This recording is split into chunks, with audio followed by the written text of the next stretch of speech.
بسم اللہ الرحمن الرحیم۔ السلام علیکم ورحمۃ اللہ وبرکاتہ۔ ایک عورت بڑی کثرت سے عبادت کرنے والی تھی۔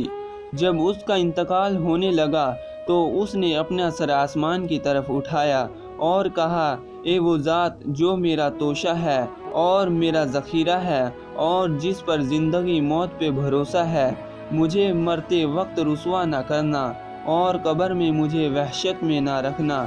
جب وہ انتقال کر گئی تو اس کے لڑکے نے یہ اہتمام کیا کہ ہر جمعہ کو ماں کی قبر پر جاتا اور قرآن شریف پڑھ کر اس کو ثواب بخشتا اور تمام قبرستان والوں کے لیے دعا کرتا۔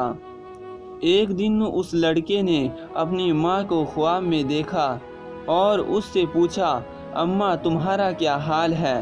ماں نے جواب دیا کہ موت کی سختی بڑی سخت چیز ہے، میں اللہ تعالیٰ کی رحمت سے قبر میں بڑی راحت سے ہوں اور ریشم کے تکیے لگے ہوئے ہیں، قیامت تک مجھ سے یہی برتاؤ رہے گا۔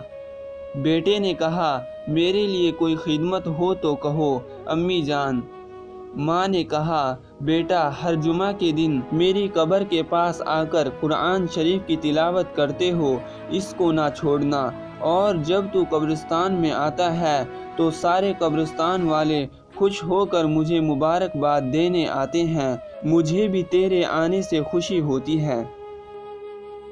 دوستو، ویڈیو پسند آنے پر ویڈیو کو لائک کریں، اپنے دوستوں کے ساتھ شیئر کریں۔ ایسی اور مزید ویڈیو کے لیے ہمارے چینل کو سبسکرائب کریں۔